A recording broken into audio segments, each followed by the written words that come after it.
जय हिंद प्यारे बच्चों, आप सभी लोगों का एनपीजी क्लासेस में स्वागत है। मैं आज आप लोग सामने एक नया चैप्टर स्टार्ट करने जा रहा हूं, जिस चैप्टर का नाम है जेनेटिक्स, जिसे आनुवंशिकी के नाम से जाना जाता है। ध्यान से इस बात को समझिएगा। जेनेटिक्स या आनुवंशिकी वह अध्याय है, वह चैप्टर है जिसमें हम आनुवंशिक लक्षणों का अध्ययन करते हैं। वे लक्षण जो माता पिता द्वारा, वे लक्षण जो संतानों में माता पिता द्वारा या उनकी पिछली पीढ़ियों से आगे जाते रहते हैं, यानी हमेशा माता पिता द्वारा या उनके पूर्वजों से जो लक्षण संतानों में प्राप्त होते हैं, उन लक्षणों को ही हम आनुवंशिक लक्षण कहते हैं। सीधा सीधा सा मतलब है कि जो लक्षण पूर्वजों या माता पिता द्वारा संतानों को प्राप्त होते हैं, उन्हें आनुवंशिक लक्षण कहते हैं। और आनुवंशिक लक्षणों की जब बात करते हैं तो ये पीढ़ी दर पीढ़ी आगे जाते रहते हैं, और इन लक्षणों के आगे जाते रहने की प्रक्रिया आनुवंशिकता कहलाती है।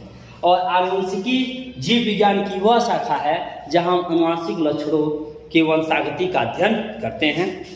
आनुवंशिक या आनुवंशिकी क्या है? ये ब्रांच ऑफ बायोलॉजी है, जीव विज्ञान की शाखा, जिसके अंतर्गत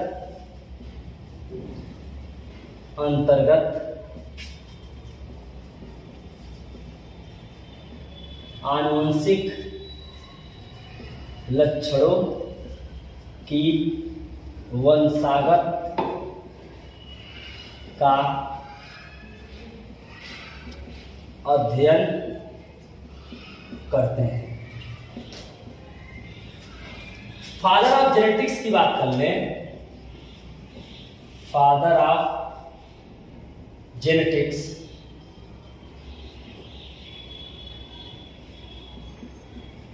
ध्यान दीजिएगा, ग्रेगर जॉन मेंडल को फादर ऑफ जेनेटिक्स के नाम से जाना जाता है। ग्रेगर जॉन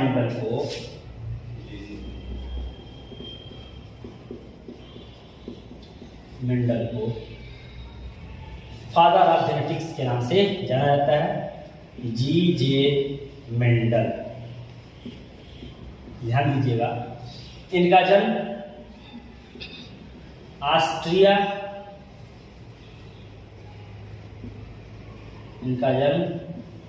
ऑस्ट्रिया देश के ब्रून शहर के सिलिसिया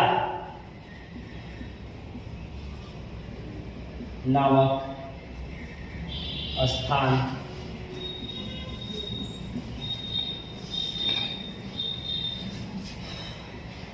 जन्म ऑस्ट्रिया देश के ब्रून शहर के सिलिसिया नामक स्थान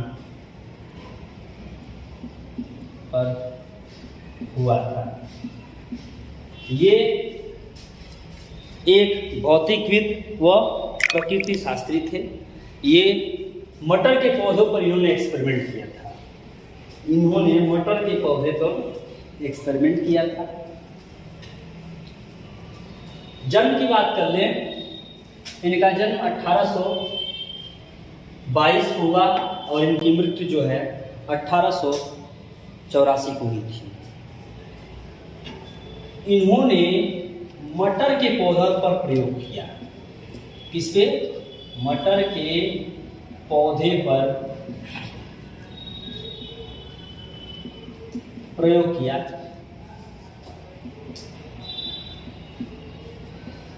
ध्यान से सुनिएगा इस पॉइंट को, हम जो कहना चाह रहे हैं कि जेनेटिक्स आनुवंशिकी जीव विज्ञान की वह शाखा है जिसके अंतर्गत आनुवंशिक लक्षणों की वंशागति का अध्ययन करते हैं। वे लक्षण जो माता पिता द्वारा संतानों को जाते हैं, वे लक्षण आनुवंशिक लक्षण कहलाते हैं। और लक्षणों का एक पीढ़ी से दूसरी पीढ़ी में जाना आनुवंशिकता कहलाता है। लक्षणों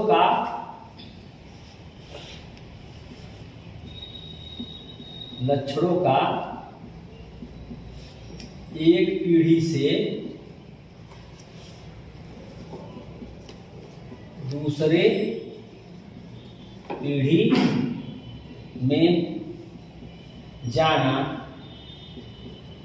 आनुवंशिकता कहलाता है। आनुवंशिक लक्षणों को हम हेरिडिटरी कैरेक्टर, इन लक्षणों को हम हेरिडिटरी कैरेक्टर या जेनेटिक कैरेक्टर कहते हैं। और लक्षणों की एक पीढ़ी से दूसरी में जाने की प्रक्रिया हेरिडिटी कहलाती है। लक्षणों का जो एक पीढ़ी से दूसरी पीढ़ी में जाते हैं उनकी जानने की यह प्रक्रिया हेरिडिटी कहलाती है। एक बात ये भी याद रखिएगा कि father of genetics Gregor John Mendel को तो कहा जाता है, लेकिन जेनेटिक्स शब्द का प्रयोग सबसे पहले 1902 में टाबू ऑफ बेटसन नामक वैज्ञानिक ने किया था। जेनेटिक्स शब्द का प्रयोग WF बेटसन ने किया था, इस बात को याद रखिएगा। तथा जीन शब्द की बात आती है तो जीन शब्द का सर्वप्रथम प्रयोग जॉनसन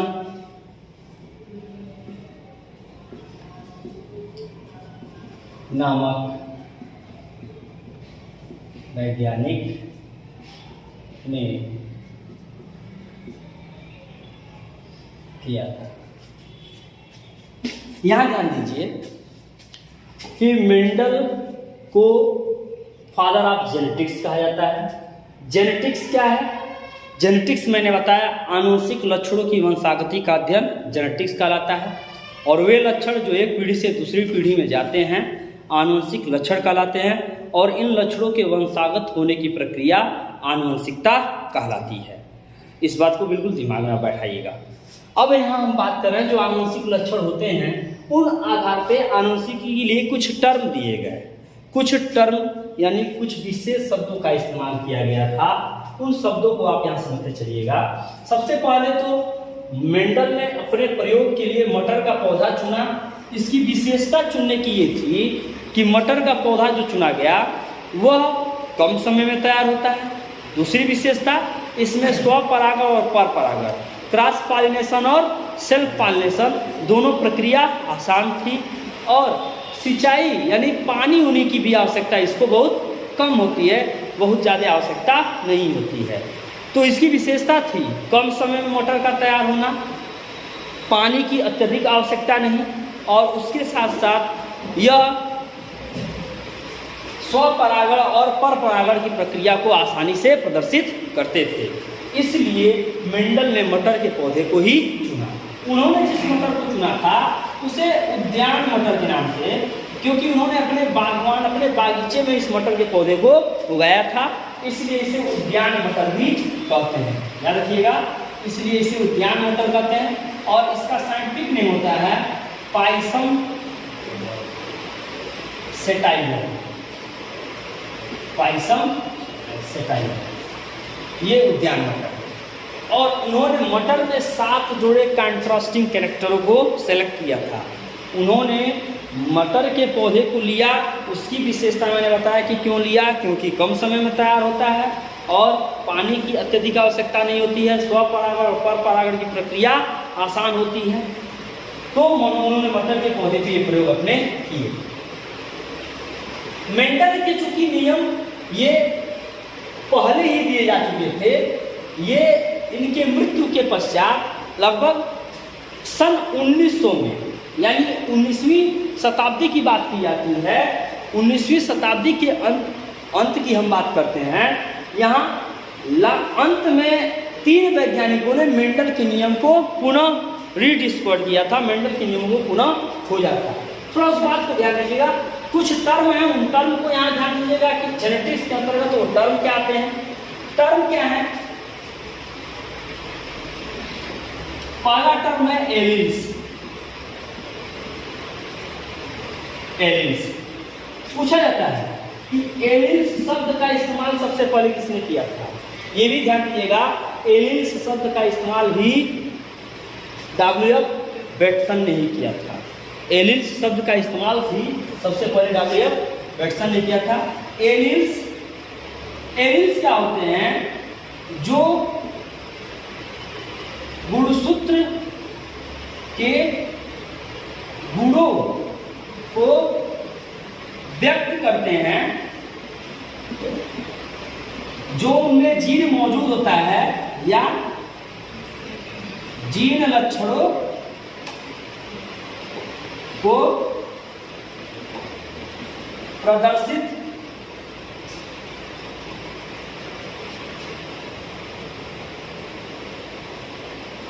जो गुणसूत्र के गुणों को व्यक्त करते हैं या जीन लक्षणों को प्रदर्शित करते हैं, ये एलिल्स कहलाते हैं। और इन्हें प्रदर्शित करने की जो ये प्रक्रिया होगी, इस प्रोसेस को, इन्हें प्रदर्शित करने की जो प्रक्रिया होगी, उसे एलिलोमार्फ्स कहा जाता है। एलिलोमार्फ्स। और एलिल्स जो होते हैं ये दो प्रकार के होते हैं, ये भी याद रखिएगा। एलिल्स को फिर दो भागों में बांटा गया।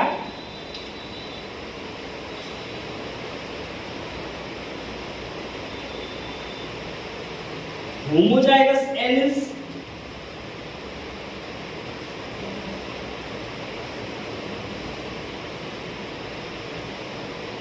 और हेट्रोजाइगस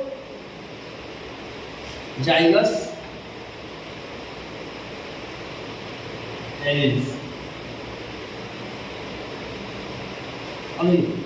होमोजाइगस एलिल्स कहने का मतलब क्या है?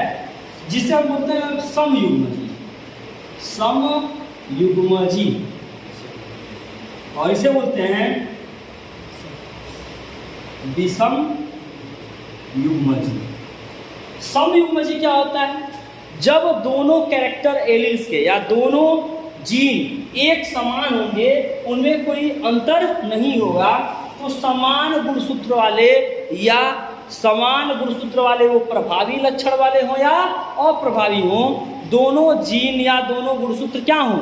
समान हों, आइडेंटिकल हो, एक जैसे हों, उसे कहते हैं होमोजाइगस, और अलग अलग हो उसे कहते हैं हेट्रोजाइगस। जैसे capital T homozygous alleles, small T homozygous alleles, capital R homozygous alleles, small R homozygous.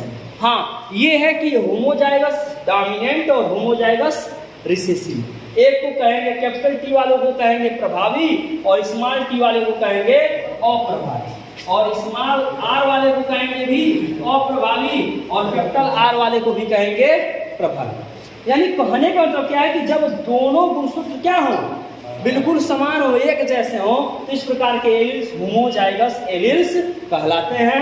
और अगर ये दोनों अलग अलग हो तो उसे हेट्रोजाइगस एलिल्स हम कहते हैं। जैसे, और याद रखिएगा, जो होमोजाइगस एलिल्स होंगे वो प्योर होंगे, वो प्योर रिसेसिव और प्योर डोमिनेंट दोनों हो सकते हैं। ध्यान रखिएगा, प्योर डोमिनेंट,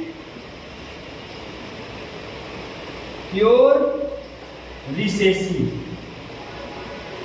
एग्जाम्पल के रूप में देख लीजिए, कैपिटल टी क्या है? प्योर डोमिनेंट है, और स्मॉल टी क्या है? Pure recessive. अब यही विषम युग्मजी की जब बात कर रहे हैं, तो capital T small T, capital R small R, capital Y small Y. यानी जो कैरेक्टर होंगे वो गुणसूत्री लक्षण वाले, वो कैपिटल और स्मॉल दोनों फॉर्म में होंगे।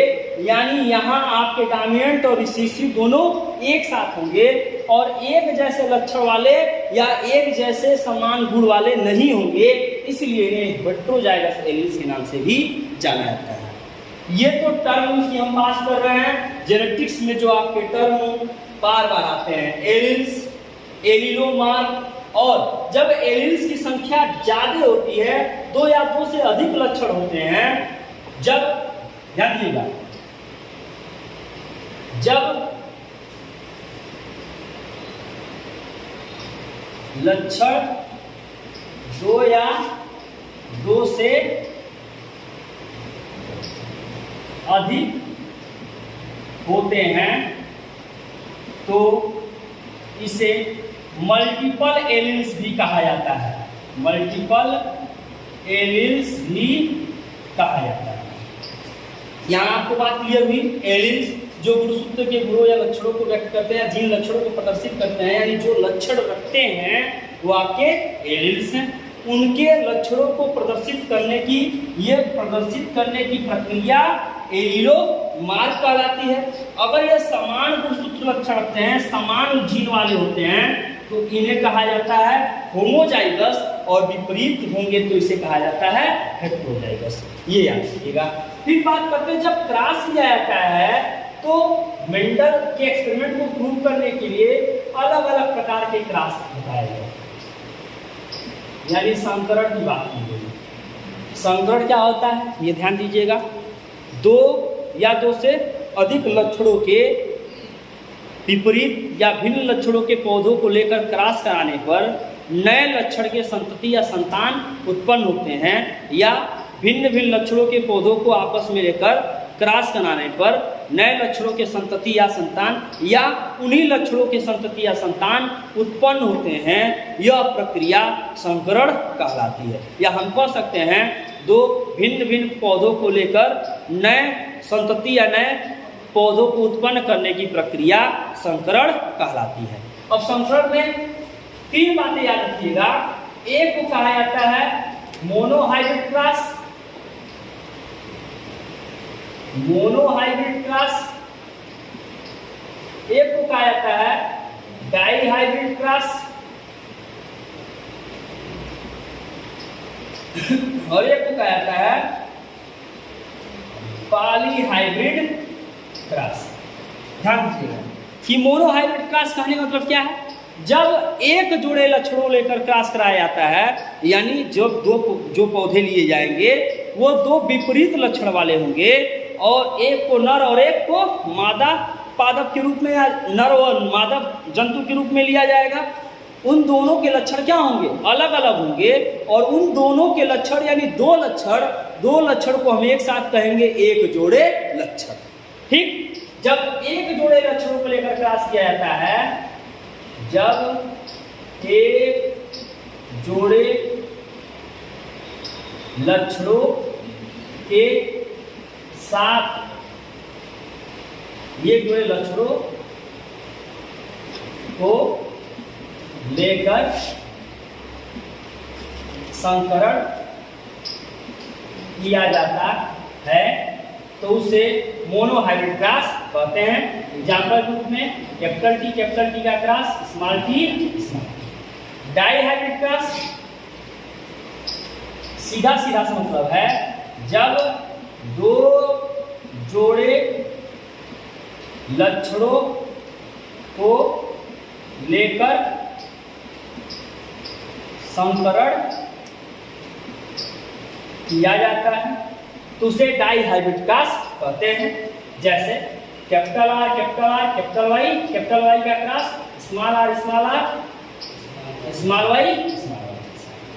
और जब हम पॉलीहाइब्रिड क्रॉस की बात करते हैं तो जब यहाँ कैपिटल टी लंबा और गुणक पौधा एक जोड़े लक्षण, यहाँ capital R small R capital R round और कैपिटल वाई येलो, राउंड और येलो सीड के पौधे को लेकर, और रिंकल और येलो सीड, ये येलो और यहाँ रिंकल और ग्रीन, दो विपरीत दो जोड़े लक्षण लिए गए, यानी चार लक्षण लिए गए, इसलिए इसे डाइहाइब्रिड क्रॉस कहते हैं।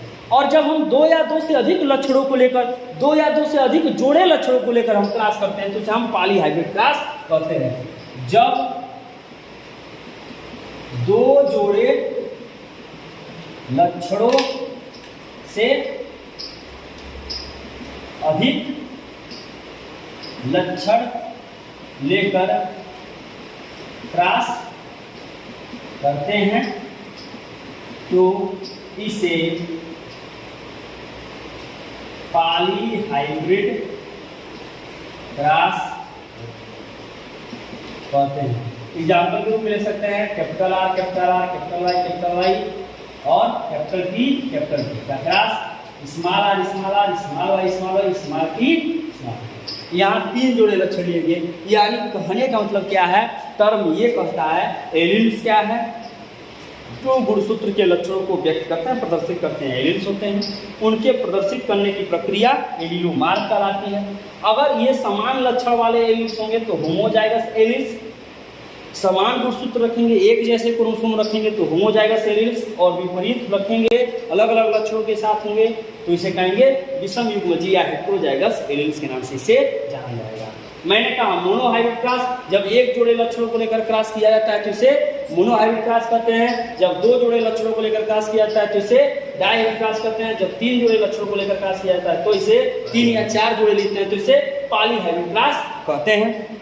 यहाँ टर्मिनोलॉजी में और कई पॉइंट हैं जो हम आपके सामने नेक्स्ट वीडियो में उसे प्रस्तुत करेंगे, जहां मैं आपको बताऊंगा F1 generation, F2 generation, F3 generation, जहां मैं आपको बताऊंगा कि लॉ ऑफ डोमिनेंस क्या है, लॉ ऑफ सेग्रीगेशन क्या है, लॉ ऑफ इंडिपेंडेंट असॉर्टमेंट क्या है, जहां मैं आपको फिनोटाइप, जीनोटाइप सारे रेशियो डिस्कस करूंगा। इसका नेक्स्ट वीडियो हम जल्द से जल्द कल या अगले ही दिन आपको इसके अगले ही वीडियो में इसे प्रस्तुत करूंगा। Please subscribe the channel. Thanks to all of you.